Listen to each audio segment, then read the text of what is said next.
Have you ever wondered why it seems like there are way more autistic men out there than autistic women? Well, there's a simple answer to that question that you may already be aware of. Because of the way autism was first studied in research, most data and criteria that we have is based around autistic traits most commonly found in men who are diagnosed with autism.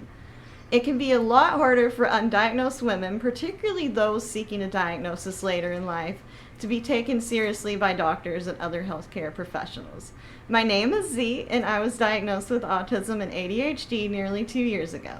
And today I'm going to share with you 5 signs that you might be a female who falls under the beautiful spectrum of neurodivergence. Number 1, you fit in and get along with everyone and are part of many different friend groups, but you've never really felt like you truly belong to any specific group. You're a social chameleon.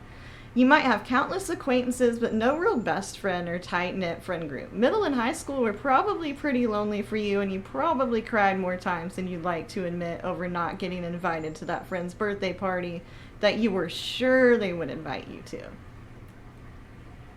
2, you have special interests galore, but they've never set off any red flags with family or friends as being weird or too intense.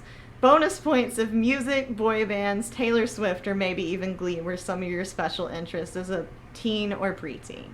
If you're anything like me, the Team Edward shirt from your days of being absolutely bonkers obsessed with Twilight is still collecting dust in your drawer closet. And 3, even after your diagnosis, people still tell you, you're too normal, there's no way you're autistic.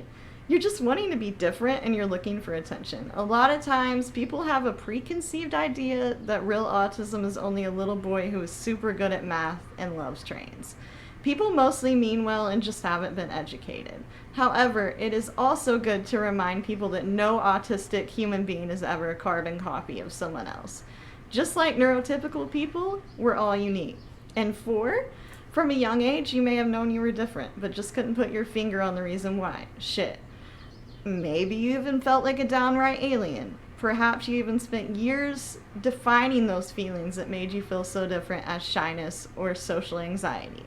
And last, number 5, you become a completely different person the moment you come home from work or school. It feels like a weight is off your shoulders and that there's finally not as many eyes watching your every move, waiting to judge you. Maybe you even go from mostly mute at school to nonstop talking once you get home.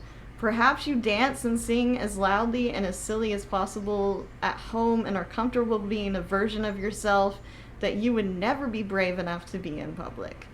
Or maybe you sink into the couch when you get home and have a good cry because your emotions are so dysregulated from masking all day.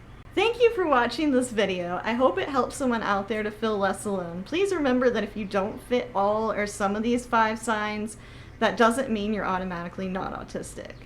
This video is just meant for fun and comes from my personal experience as a late diagnosed female with autism and ADHD.